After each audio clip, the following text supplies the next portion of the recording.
तो अब अपन एक नया चैप्टर स्टार्ट कर रहे हैं। ये चैप्टर नंबर 6 क्लास 12 का, और इस चैप्टर का नाम है मॉलिक्यूलर बेसिस ऑफ इनहेरिटेंस। तो अब अपन एक नया चैप्टर स्टार्ट करेंगे, चैप्टर नंबर 6, और इसका नाम है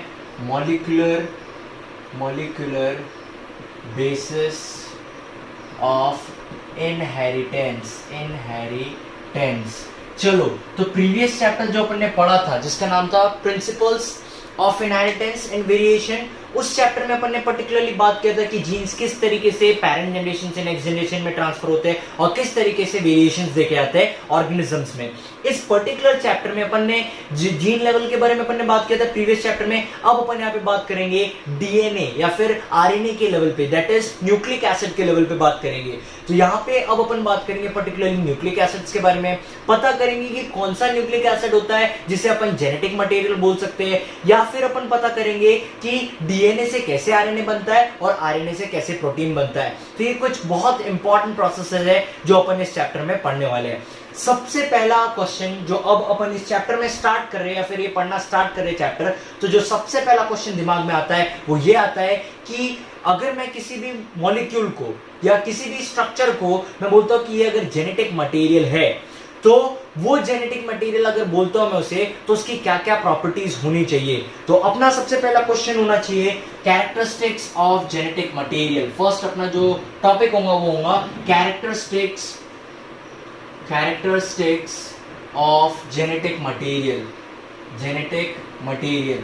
तो अगर मैं किसी सब्सटेंस को बोलता हूं कि ये सब्सटेंस क्या है, ये सब्सटेंस जेनेटिक मटेरियल है, या फिर किसी मॉलिक्यूल को बोलता हूं कि ये पर्टिकुलर मॉलिक्यूल जेनेटिक मटेरियल है, तो उसकी क्या कैरेक्टरिस्टिक्स होनी चाहिए, क्या प्रॉपर्टीज होनी चाहिए।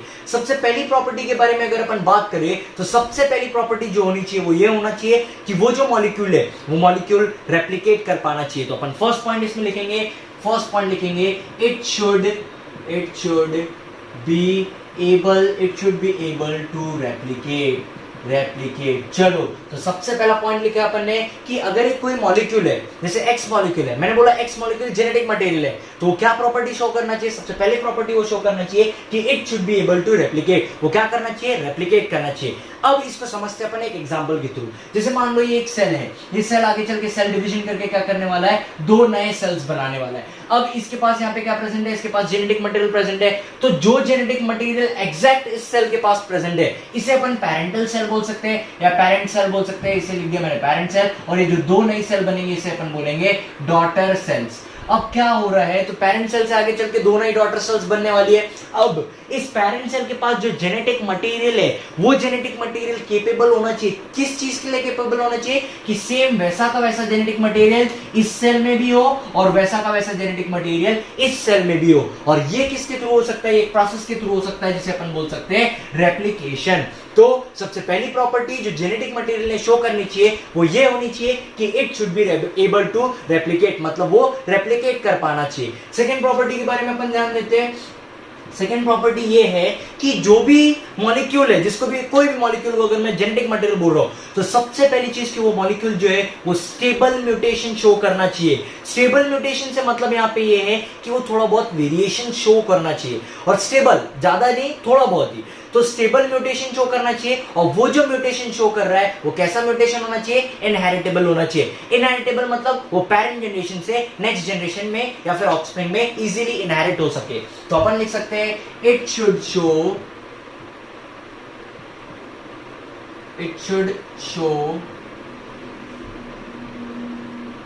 some stable mutation, and these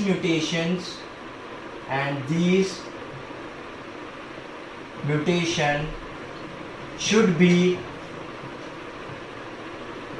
inheritable। चलो, तो सेकेंड पॉइंट अपना क्या है, सेकेंड पॉइंट ये है कि जिस भी मटेरियल को या जिस भी सब्सटेंस को या जिस भी मॉलिक्यूल को अपन जेनेटिक मटेरियल बोल रहे हैं, तो वो मॉलिक्यूल क्या करना चाहिए, वो सबसे पहली चीज वो कुछ स्टेबल म्यूटेशन शो करना चाहिए, मतलब कुछ वेरिएशन या कुछ चेंजेस शो करना चाहिए। और ये जो चेंजेस वो शो कर रहा है वो इनहेरिटेबल होना चाहिए, मतलब एक जनरेशन से नेक्स्ट जनरेशन में ट्रांसफरेबल होना चाहिए। तो ये हो गया अपने 2 point characteristic of genetic material. Third characteristic के बारे में अगर मैं बात करूं तो थर्ड कैरेक्टरिस्टिक अगर अपन बात करें तो थर्ड कैरेक्टरिस्टिक सबसे इंपॉर्टेंट कैरेक्टरिस्टिक है, ये जो जेनेटिक मटेरियल है, इस जेनेटिक मटेरियल पे कुछ इंफॉर्मेशन दी होती है और इसी इंफॉर्मेशन से आगे चल के क्या होता है, अपने बॉडी में आरएनए की फॉर्मेशन होती है और आरएनए से प्रोटीन की फॉर्मेशन होती है। तो क्या लिख सकते हैं अपन, थर्ड पॉइंट ये लिख सकते हैं कि this genetic material should be able to transcribe. तो क्या लिख सकते हैं अपन, थर्ड पॉइंट अपन लिख सकते हैं इट शुड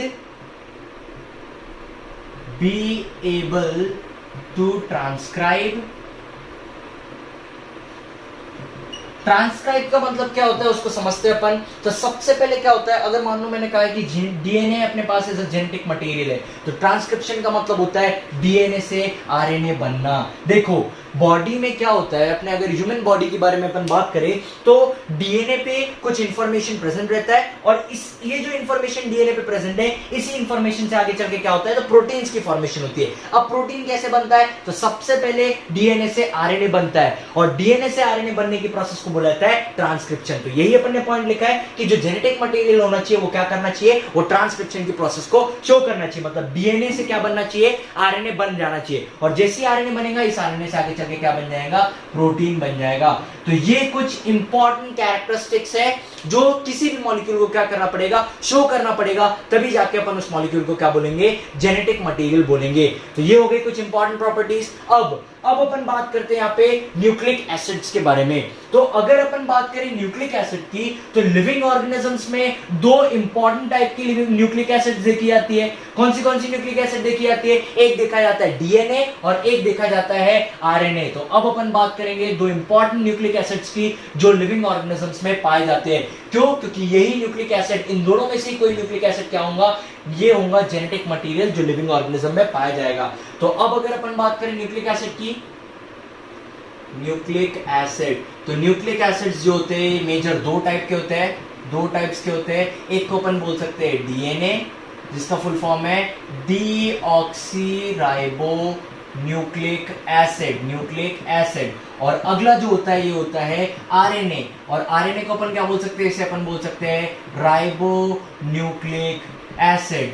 तो ये दो इंपॉर्टेंट टाइप के न्यूक्लिक एसिड्स होते हैं जो सभी लिविंग ऑर्गेनिजम्स के पास पाए जाते हैं। अब अगर डीएनए के पर्टिकुलरली के बारे में अगर मैं बात करूं, तो डीएनए एक ऐसा न्यूक्लिक एसिड होता है जो मैक्सिमम ऑर्गेनिजम्स के पास एज अ जेनेटिक मटेरियल पाया जाता है। इसका मतलब क्या, अगर मैं इंसानों की बात करूं, प्लांट्स की बात करूं, जानवरों की बात करूं, बैक्टीरिया की बात करूं, फंजाई की बात करूं, तो ये सारे ऑर्गेनिज्म के पास जो जेनेटिक मटेरियल है वो क्या है, DNA as a genetic material है। और रही बात आरएनए की, तो आरएनए भी कुछ कुछ ऑर्गेनिजम्स में एज अ जेनेटिक मटेरियल पाया जाता है और वो ऑर्गेनिजम्स कुछ वायरसेस होते हैं, कुछ वायरसेस ऐसे होते हैं जिनमें RNA as a genetic material पाया जाता है। तो अब अगर अपन बात करें न्यूक्लिक एसिड की, तो ये जो न्यूक्लिक एसिड है, इनको सबसे पहले, न्यूक्लिक एसिड को सबसे पहले डिस्कवर किया था एक साइंटिस्ट ने जिसका नाम था फ्रेडरिच मिस्चर। तो अब अपन देखते हैं, यहाँ पे फर्स्ट पॉइंट लिखेंगे, अपन लिखेंगे कि न्यूक्लिक एसिड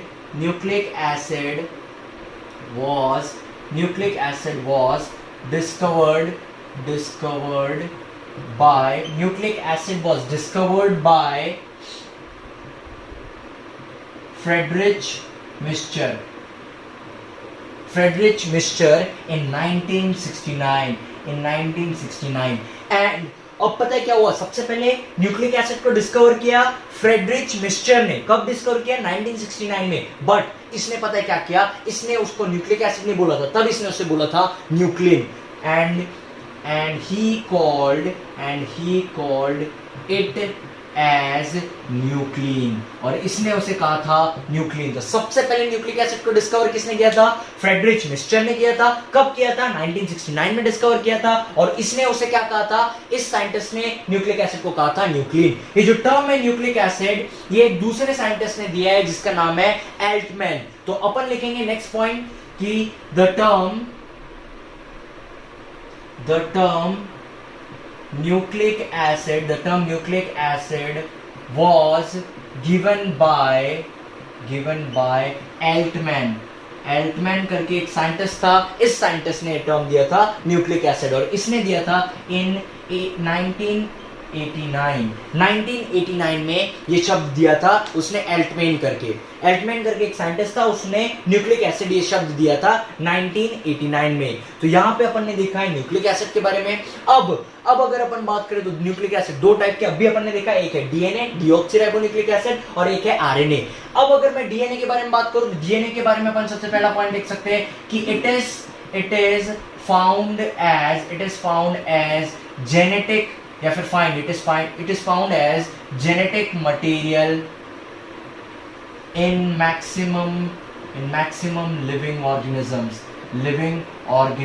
ये बहुत सारे लिविंग ऑर्गेनिज्म में कैसा पाया जाता है? एज अ जेनेटिक मटेरियल पाया जाता है। अगली चीज अपन इसमें ये ले सकते हैं कि ये प्रेजेंट कहाँ रहता है। अगर देखो यूकेरियोटिक ऑर्गेनिज्म है तो अगर मैं बात करूं पर्टिकुलरली अपने डीएनए की, तो डीएनए पाया जाएगा न्यूक्लियस के अंदर। तो इसके अगर प्रेजेंस की बात करें तो it is present in DNA, ये डीएनए में प्रेजेंट रहता है। अब जो प्रोकैरियोटिक ऑर्गेनिज्म रहते हैं उनके पास वेल डिफाइंड न्यूक्लियस नहीं होता है, तो उनके इसमें जो डीएनए होता है, ये डीएनए कहाँ प्रेजेंट रहता है? ये डीएनए प्रेजेंट रहता है पर्टिकुलरली साइटोप्लाज्म में। तो ये पॉइंट अपन ने लिखा है, इट इज प्रेजेंट इन, सबसे पहले अपने को लिखना था, सॉरी यहाँ पे लिखना चाहिए था अपने को, it is present in nucleus. DNA कहाँ प्रेजेंट रहता है? न्यूक्लियस में प्रेजेंट रहता है। फिर यूकेरियोटिक ऑर्गेनिज्म में साइटोप्लाज्म में भी प्रेजेंट रहता है, और कई बार जो डीएनए है ये कुछ सेल ऑर्गेनल्स में भी पाया जाता है, और जिन सेल ऑर्गेनल्स में डीएनए पाया जाता है वो सेल ऑर्गेनल है प्लास्टिड और माइटोकॉन्ड्रिया। तो अपन लिख सकते हैं सेल ऑर्गेनल्स, और कौन से सेल ऑर्गेनल्स में ये पाया जाता है? प्लास्टिड्स में और माइटोकॉन्ड्रिया में, माइटोकॉन्ड्रिया। तो ये हो गया डीएनए के बारे में एक छोटा सा डिस्क्रिप्शन कि डीएनए क्या है, मैक्सिमम ऑर्गेनिज्म में एज अ जेनेटिक मटेरियल पाया जाता है, और कहां प्रेजेंट रहता है? तो अगर यूकेरियोटिक ऑर्गेनिज्म है तो उसमें न्यूक्लियस में पाया जाएगा, प्रोकैरियोटिक ऑर्गेनिज्म है तो उनमें पर्टिकुलरली न्यूक्लियस वेल डेवलप नहीं होता है, तो उनके पास न्यूक्लियोइड होता है जो साइटोप्लाज्म में एक जगह होती है वहां पाया जाता है, तो अपन साइटोप्लाज्म लिख दिया। फिर इसके बाद कुछ सेल ऑर्गेनल्स में भी न्यूक्लियस पाया जाता है। कौन से सेल ऑर्गेनल में? तो प्लास्टिड में भी न्यूक्लियस पाया जाता है और माइटोकॉन्ड्रिया में भी न्यूक्लियस पाया जाता है।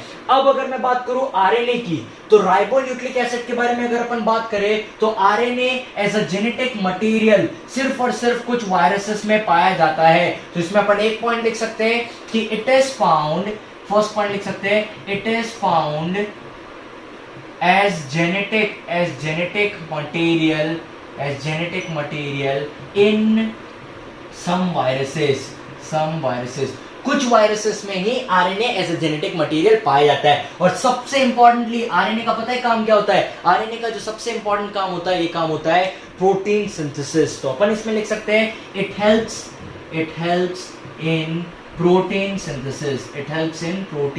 सिंथेसिस। ये क्या बनाने में हेल्प करता है? प्रोटीन बनाने में हेल्प करता है। ये किस तरीके से प्रोटीन बनाने में हेल्प करता है तो ये अपन देखेंगे आगे चल के चैप्टर में, ठीक है। तो अपन ने यहाँ पे क्या कर लिया है, न्यूक्लिक एसिड्स के बारे में पढ़ लिया है, डीएनए के बारे में देखा है थोड़ा बहुत इंफॉर्मेशन, और आरएनए के बारे में अपन ने थोड़ा बहुत इंफॉर्मेशन देखा है। क्या देखा है कि आरएनए कुछ वायरसेस में एज जेनेटिक मटेरियल पाया जाएगा, और ये एक सबसे इंपॉर्टेंट कंपोनेंट होता है किस चीज के फॉर्मेशन के लिए? प्रोटीन के फॉर्मेशन के लिए। तो अब अगर अपन न्यूक्लिक एसिड के बारे में बात करें तो न्यूक्लिक एसिड को अपन बोल सकते हैं कि nucleic acid is made up of nucleotides. Nucleic acid किससे मिलकर बना हुआ है? न्यूक्लिक एसिड न्यूक्लियोटाइड से मिलकर बना हुआ है। इसका मतलब क्या? जब बहुत सारे न्यूक्लियोटाइड आपस में जुड़ेंगे तब जाके वो किसकी फॉर्मेशन करेंगे? न्यूक्लिक एसिड की फॉर्मेशन करेंगे। तो चलो अब अपन देख रहे हैं यहाँ पे न्यूक्लिक एसिड के बारे में। न्यूक्लिक एसिड तो अपन क्या लिख सकते हैं? अपन इसमें लिख सकते हैं it is made up of nucleotides.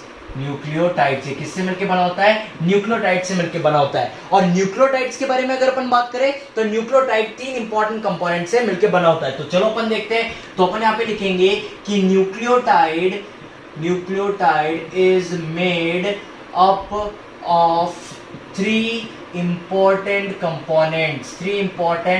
Components. और क्या वो 3 इंपॉर्टेंट कंपोनेंट्स होते हैं, चलो उसके बारे में अपन समझते हैं। तो सबसे पहला इंपॉर्टेंट कंपोनेंट जो होता है न्यूक्लियोटाइड का, ये होता है पेंटोस शुगर। और फिर जो दूसरा इंपॉर्टेंट कंपोनेंट होता है ये होता है नाइट्रोजिनस बेसिस। और जो थर्ड इंपॉर्टेंट कंपोनेंट होता है ये होता है फॉस्फेट ग्रुप।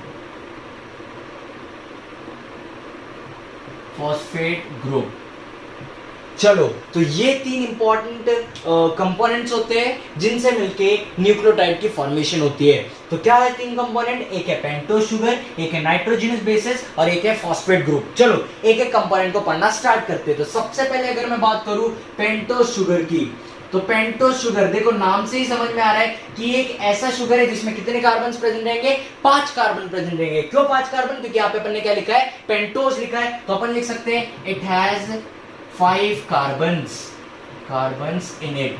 इसके पास कितने हैं? 5 कार्बन प्रेजेंट रहेंगे इस मॉलिक्यूल्स में। अब पेंटोज शुगर भी जो होता है ये 2 टाइप का शुगर होता है। एक होता है राइबोज शुगर जो सिर्फ आरएनए में पाया जाता है, और एक होता है डीऑक्सीराइबोज शुगर जो सिर्फ डीएनए में पाया जाता है। तो सबसे पहले अपन देखेंगे राइबोज शुगर के बारे में। राइबोज शुगर, और राइबोज शुगर जो होता है किसमें पाया जाता है? ये आरएनए में पाया जाता है। चलो अब अगर राइबोज शुगर के स्ट्रक्चर के बारे में अपन देखें तो राइबोज शुगर का स्ट्रक्चर कुछ इस तरीके का होता है।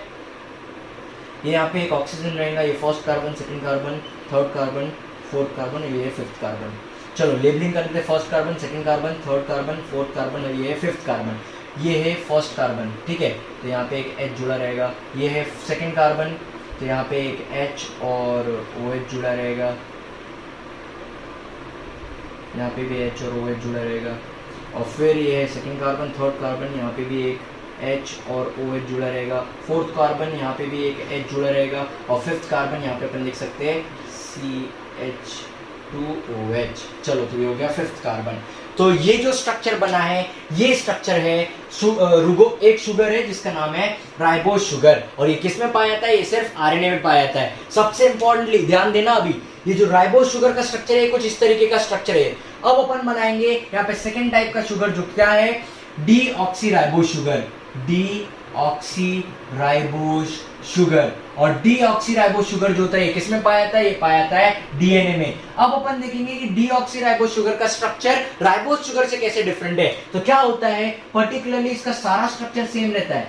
ये है फर्स्ट नंबर का कार्बन, ये सेकंड, थर्ड, फोर्थ, और ये हो गया फिफ्थ।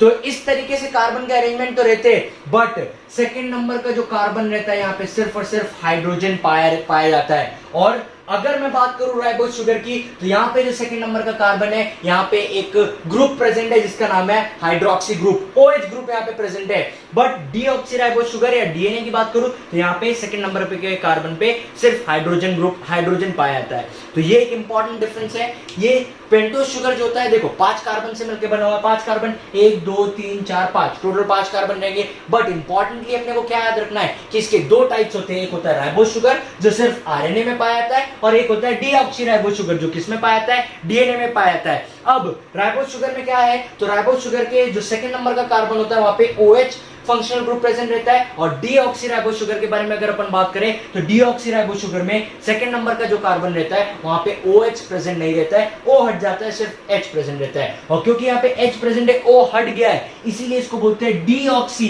क्योंकि वहां से क्या है? O हट गया है। ये सबसे इंपॉर्टेंटली अपना पहला कंपोनेंट है इस न्यूक्लियोटाइड का। अब एक चीज है, पता है क्या होता है? तो ये जो पेंटोज शुगर है, नाइट्रोजनस बेसिस और फॉस्फेट ग्रुप है, ये तीनों एक साथ जुड़े होते हैं, तब जाके यहाँ पे फॉर्मेशन होती है न्यूक्लियोटाइड की। तो ये जो पेंटोज शुगर है, इस पेंटोज शुगर में ये जो फर्स्ट नंबर का कार्बन दिख रहा है, इस कार्बन पे आके एक नाइट्रोजनस बेस जुड़ता है। इस कार्बन पे आके क्या जुड़ता है? एक नाइट्रोजनस बेस जुड़ता है। तो अपन एक इंपॉर्टेंट पॉइंट यहाँ पे लिख देंगे। क्या इंपॉर्टेंट पॉइंट लिखेंगे अपन? यहाँ पे लिखेंगे कि nitrogenous bases join at first carbon of pentose sugar। तो अपन लिख देंगे यहाँ पे nitrogenous bases joins at the first carbon of pentose sugar। Pentose sugar के फर्स्ट कार्बन पे सभी लोग ध्यान देंगे, पेंटोज शुगर के फर्स्ट कार्बन पे नाइट्रोजनस बेसेस आके जुड़ते हैं। और उसी तरीके से ये जो फिफ्थ कार्बन है, यहाँ पे जो फिफ्थ कार्बन दिख रहा है, इस फिफ्थ कार्बन पे, यहाँ पे जो फिफ्थ कार्बन है, इस फिफ्थ कार्बन पे एक दूसरे पेंटोज शुगर का OH ग्रुप जुड़ा रहता है थर्ड कार्बन से। इसको अपन देखेंगे जब अपन आगे स्ट्रक्चर पढ़ेंगे। तो अभी अपन ने क्या देखा? अभी अपन ने देखा कि पेंटोज शुगर के 2 टाइप होते हैं, एक होता है राइबोज शुगर और डीऑक्सीराइबोज शुगर। और सबसे इंपॉर्टेंटली अपन ने देखा कि अगर पेंटोज शुगर से नाइट्रोजनस बेसेस जुड़े हुए तो ये कहां पे जुड़ेंगे? ये जुड़ेंगे फर्स्ट नंबर के कार्बन पे। फर्स्ट नंबर के कार्बन पे नाइट्रोजनस बेसेस आके जुड़ते हैं पेंटोज शुगर पे। तो अब अपन अपना सेकंड कंपोनेंट देखते हैं न्यूक्लिक एसिड का, और जो सेकंड कंपोनेंट है इस कंपोनेंट का नाम है नाइट्रोजनस बेसिस। तो अपना सेकंड कंपोनेंट है नाइट्रोजनस बेसिस। तो अपन ने अभी पढ़ा कि नाइट्रोजनस बेसिस जो होता है ये पेंटोस शुगर से जुड़ा रहता है, और कहां जुड़ा रहता है, फर्स्ट नंबर के कार्बन पे जुड़ा होता है। चलो अब अगर नाइट्रोजनस बेसिस के बारे में बात करूं तो नाइट्रोजनस बेसिस दो टाइप का होता है, एक होता है प्यूरीन्स और दूसरा होता है पिरिमिडीन्स।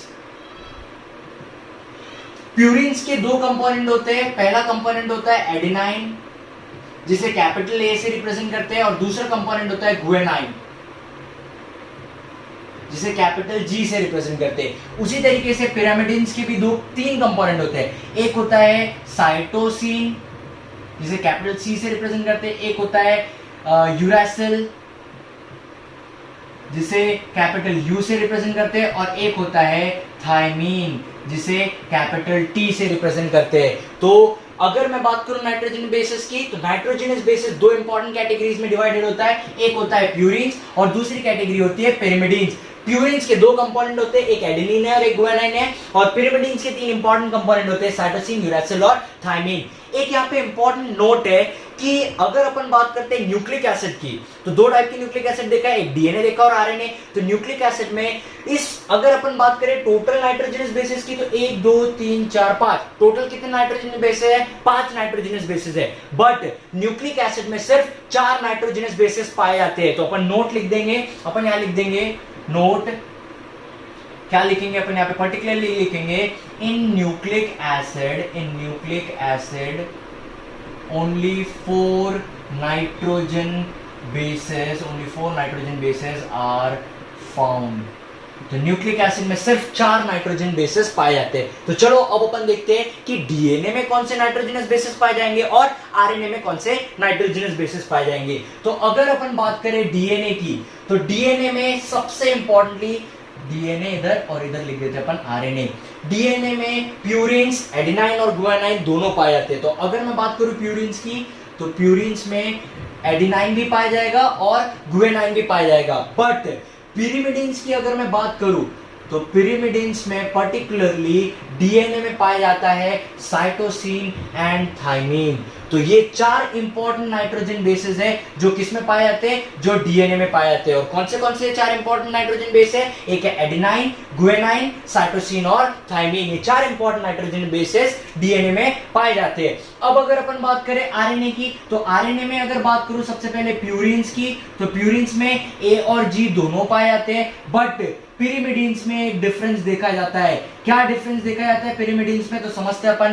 पिरिमिडीन्स में पर्टिकुलरली यहाँ पे साइटोसिन पाया जाता है और यूरासिल पाया जाता है। तो अगर बेसिक डिफरेंस की बात करें अपन डीएनए और आरएनए की, तो मैं बोलूंगा कि डीएनए में जो नाइट्रोजन बेस पाए जाते हैं वो कौन से एडेनाइन, गुआनिन, साइटोसिन और थायमीन। और अगर मैं बात करूं आरएनए की, तो आरएनए में 4 डिफरेंट टाइप के नाइट्रोजनस बेसिस देखे जाते हैं। कौन से एडेनाइन, गुआनिन, साइटोसिन और यूरासिल। तो जो मेजर डिफरेंस है डीएनए और आरएनए के बीच में वो क्या है कि डीएनए में थायमीन प्रेजेंट है एज ए नाइट्रोजनस बेसिस और आरएनए में यूरासिल प्रेजेंट है as a nitrogenous bases.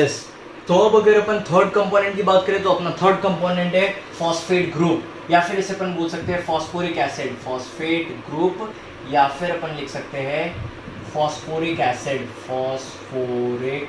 Acid. और इसका जो फॉर्मूला होता है वो ऐसा होता है, P double bond O, OH, OH और OH।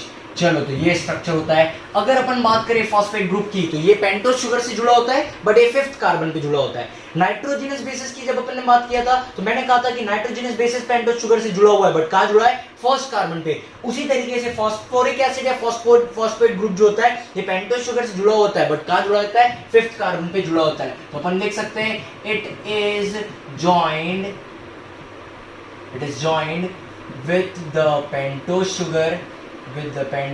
Sugar on 5th carbon. तो ये 5th कार्बन पे जुड़ा हुआ होता है, और ये जो बॉन्ड बना के जुड़ा होता है उस बॉन्ड को बुलाता है फॉस्फोईस्टर बॉन्ड। तो ये जो बॉन्ड बनाता है इट फॉर्म्स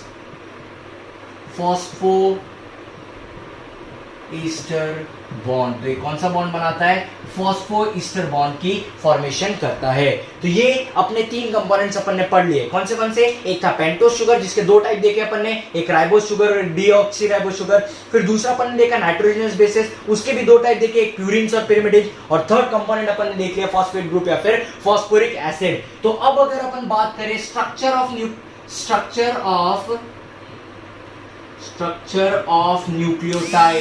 न्यूक्लियोटाइड का कैसा स्ट्रक्चर है, तो सबसे पहले तो मैं लिख दूंगा ये पेंटोस शुगर से और नाइट्रोजनस बेसिस से और फॉस्फोरिक एसिड, ये 3 कंपोनेंट से मिलकर बना हुआ है। अब अपन बनाएंगे तीनों कंपोनेंट। तो सबसे पहले अपन बनाएंगे पेंटोस शुगर। तो ये है पेंटोस शुगर, इसमें 5 कार्बन प्रेजेंट है।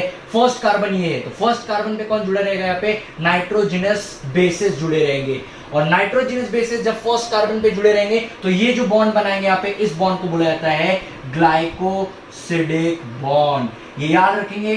क्या याद रखना अपने को कि फर्स्ट कार्बन पे जब नाइट्रोजनस बेसिस जुड़ा रहता है पेंटोस शुगर के, तो ये जो बॉन्ड बनाता है ये कौन सा बॉन्ड होता है? ग्लाइकोसिडिक बॉन्ड होता है। उसी तरीके से ये सेकंड कार्बन, थर्ड कार्बन, ये फोर्थ कार्बन और यहाँ पे क्या है? फिफ्थ कार्बन है। इस फिफ्थ कार्बन से कौन जुड़ा रहेगा? इस फिफ्थ कार्बन से जुड़ा रहेगा एक फॉस्फेट ग्रुप। तो अपन इसको P से डिनोट कर देते, तो यहाँ पे लिख दिया इसको phosphoric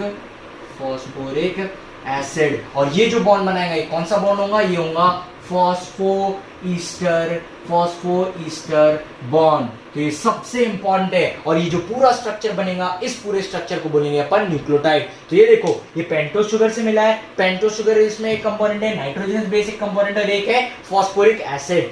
nitrogenous bases pentose sugar से कैसे जुड़ा है? तो एक ग्लाइकोसिडिक बॉन्ड बना के जुड़ा हुआ है। और फॉस्फोरिक एसिड इस पेंटोस शुगर से कैसे जुड़ा है? तो फिफ्थ कार्बन पे जुड़ा है और फॉस्फोईस्टर बॉन्ड बना के जुड़ा है। अब अगर मैं बात करूं कि ये मॉलिक्यूल आरएनए मॉलिक्यूल है, तो इसमें क्या डिफरेंस होना चाहिए? अगर ये एक और आरएनए मॉलिक्यूल है तो यहाँ पे क्या होना चाहिए? इसके सेकंड नंबर के कार्बन पे क्या होना चाहिए? OH प्रेजेंट रहना चाहिए। और अगर मैं आरएनए के बदले बोल दूं कि ये कैसा मॉलिक्यूल है? ये डीएनए मॉलिक्यूल है, तो यहाँ पे मेरे को क्या करना पड़ेगा? इस O को हटा देना पड़ेगा, तब जाके मैं बोलूंगा कि ये कैसा मॉलिक्यूल है? डीएनए मॉलिक्यूल है। ऐसा इसीलिए किया गया क्योंकि आरएनए में कौन सा शुगर पाया जाएगा? आरएनए में पाया जाएगा राइबोस शुगर पाया जाएगा। और डीएनए की बात अगर अपन करेंगे तो इसमें कौन सा शुगर पाया जाएगा? इसमें पाया जाएगा डीऑक्सीराइबोस शुगर। तो ये इंपॉर्टेंट है, ये याद रखना पड़ेगा कि आरएनए में जो शुगर है वो राइबोस शुगर है और डीएनए में जो शुगर पाया जाएगा वो कौन सा शुगर है? डीऑक्सीराइबोस शुगर प्रेजेंट है। अब इसी तरीके से क्या होगा? तो ये अपन ने देखा है एक न्यूक्लियोटाइड का स्ट्रक्चर। इसी तरीके से बहुत सारे न्यूक्लियोटाइड आपस में जुड़ेंगे और आपस में जुड़ने के बाद ये न्यूक्लिक एसिड का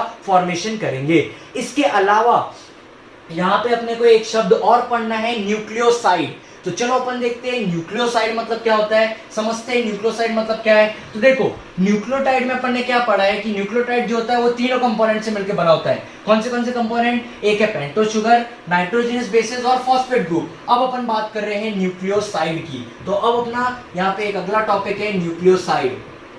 तो न्यूक्लियोसाइड के बारे में जब अपन बात करते हैं तो ये सिर्फ 2 कंपोनेंट से मिलकर बना होता है। और ये 2 कंपोनेंट होते हैं, एक होता है पेंटोस शुगर एंड जो सेकंड कंपोनेंट होता है, ये सेकंड कंपोनेंट होता है नाइट्रोजनस बेसिस। तो इसका मतलब क्या कि ये मान लो एक पेंटोस शुगर है और इस पेंटोस शुगर पे first carbon, second carbon, third, fourth और ये है फिफ्थ कार्बन। अगर इस पेंटोस शुगर पे एक नाइट्रोजनस बेस जुड़ा हुआ है, इसका मतलब क्या? ये जो स्ट्रक्चर यहाँ पे बना है ये स्ट्रक्चर कैसा है? एक न्यूक्लियोसाइड है। और न्यूक्लियोटाइड की बात करेंगे अपन तो न्यूक्लियोटाइड पे क्या होगा? फिफ्थ कार्बन पे एक फॉस्फोरिक एसिड भी जुड़ा हुआ होगा।